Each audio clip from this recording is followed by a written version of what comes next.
नमस्कार, संगम न्यूज में आपका स्वागत है। पेश है फटाफट खबरें।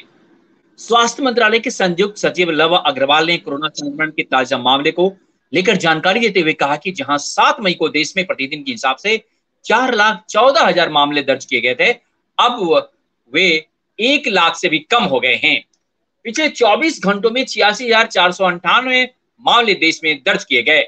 यह 3 अप्रैल के बाद अब तक के एक दिन के सबसे कम मामले सामने आए हैं। उन्होंने कहा कि 4 मई को देश में 531 ऐसे जिले थे जहां प्रतिदिन 100 से अधिक मामले दर्ज किए जा रहे थे। ऐसे जिले अब 209 रह गए हैं। लव अग्रवाल ने आगे कहा कि 3 मई को देश में रिकवरी रेट 81.8% था। अब रिकवरी रेट 94.3% हो गया है। पिछले 24 घंटों में देश में 1,82,000 रिकवरी हुए। हर राज्य में अब रिकवरी की संख्या प्रतिदिन दर्ज किए जा रहे हैं। मामलों की संख्या में ज्यादा है। पिछले एक सप्ताह में मामलों की संख्या में 33% की गिरावट, सक्रिय मामलों में 65% की कमी आई है। 5% से कम सकारात्मकता वाले 15 राज्य हैं। कोविड-19 के नए मामलों में काफी कमी आने का सिलसिला जारी है। 7 मई के चरम को मुकाबले आंकड़ों में लगभग 79% की कमी आई है। तीसरी लहर की आशंका पर बोलते हुए एम्स के निदेशक डॉक्टर रणदीप गुलेरिया ने भी कहा कि वैश्विक या भारतीय किसी भी डेटा में बच्चों के अधिक प्रभावित होने का कोई अवलोकन नहीं किया गया है। दूसरी लहर में भी जो बच्चे संक्रमित हुए थे उन्हें हल्की बीमारी या सहरुग्णता था। मुझे नहीं लगता है कि हमें भविष्य में बच्चों को गंभीर संक्रमण होगा। जी दोस्तों, और दूसरी बड़ी खबर है उत्तर प्रदेश से। उत्तर प्रदेश के मुख्यमंत्री योगी आदित्यनाथ ने एक हॉस्पिटल को सील कर दिया है। आगरा के पारस हॉस्पिटल प्रशासन पर कोरोना की दूसरी लहर के दौरान ऑक्सीजन की सप्लाई रोककर 22 मरीजों को मार डालने का आरोप लग रहे हैं। उस भयावह पल के बयान करते हुए 6 मिनट के 4 वीडियो वायरल हुए हैं। इनमें पारस हॉस्पिटल के संचालक अरिजन जैन ने बता रहे हैं, इस मॉक ड्रिल से 22 मरीजों की दम घुटने लगा था। उनके हाथ पैर नीले पड़ गए थे। मामला तुल पकड़ते हुए यूपी के मुख्यमंत्री योगी आदित्यनाथ ने सख्त रुख अख्तियार करते हुए हॉस्पिटल को सीज करने के आदेश दे दिए। प्रधानमंत्री नरेंद्र मोदी के साथ मुलाकात को लेकर राजनीतिक हलकों में चल रही चर्चाओं पर महाराष्ट्र के मुख्यमंत्री उद्धव ठाकरे ने कहा कि इस तरह की मुलाकात में कुछ भी गलत नहीं है। उन्होंने व्यंग्यात्मक लहजे से कहा कि वह कोई पाकिस्तान के नेता नवाज शरीफ से मिलने नहीं गए थे। महाराष्ट्र के मुख्यमंत्री ने कहा कि भले ही उनकी पार्टी भाजपा अलग हो गए हैं, लेकिन संबंध खत्म नहीं हुए हैं। ठाकरे ने एक प्रतिनिधि मंडल के साथ राज्य के मुद्दों पर मोदी से मुलाकात की। प्रतिनिधि मंडल ने भाजपा के एक वरिष्ठ नेता व उप मुख्यमंत्री अजित पवार और कांग्रेस के अशोक चौहान भी शामिल थे।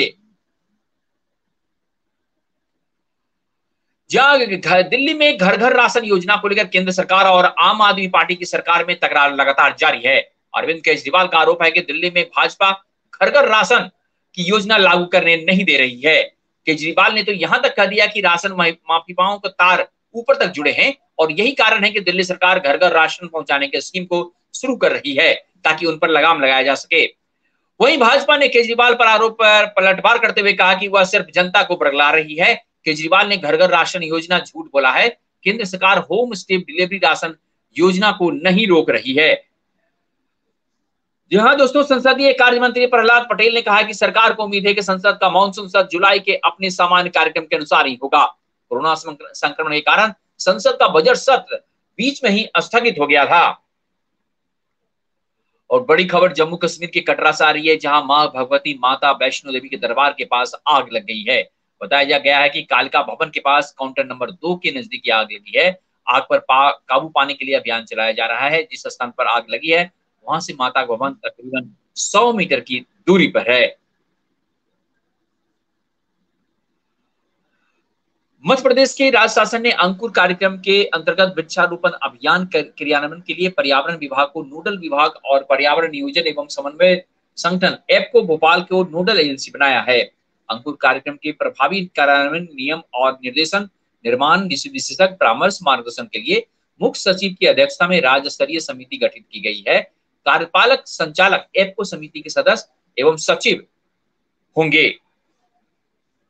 वहीं मध्य प्रदेश के परिवहन एवं राजस्व मंत्री गोविंद सिंह राजपूत ने बताया कि कोरोना संक्रमण की प्रभावी रोकथाम के लिए 4 राज्यों में अंतरराज्यीय बस सेवा का आवागमन 15 जून तक के लिए स्थगित किया गया है। परिवहन विभाग द्वारा जारी आदेशानुसार छत्तीसगढ़, महाराष्ट्र, राजस्थान और उत्तर प्रदेश के बस सेवाओं का संचालन पूरी तरह से रोका गया है।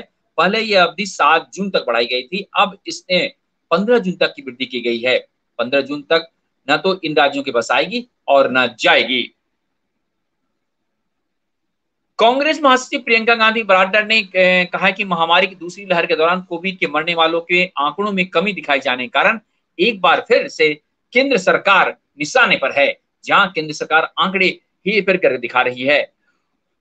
वहीं अभिनेता शहंशाह अमिताभ बच्चन ने लोगों को याद दिलाया है कि भले ही लॉकडाउन में ढील दी जा रही हो, लेकिन उन्हें कोविड प्रोटोकॉल को लेकर लापरवाही नहीं बरतनी चाहिए।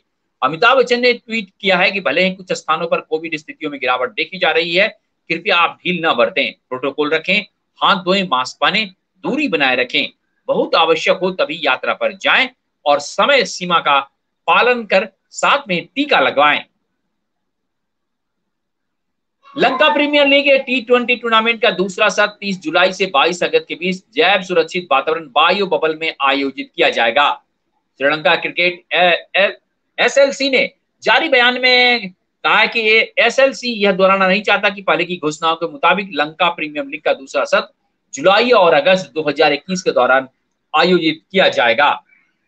जी दोस्तों, तो ये थी सुबह की फटाफट खबरें। और भी खबरों के लिए बने रहिए संगम न्यूज के साथ और हमें दीजिए इजाजत। नमस्कार। अगर आपने अभी तक चैनल को सब्सक्राइब नहीं किया है तो सब्सक्राइब कीजिए, नोटिफिकेशन बेल भी बजाइए ताकि देश दुनिया की खबरों के साथ ऐसी तत्कालिक खबरें आपको यहीं मिलेगी। नमस्कार।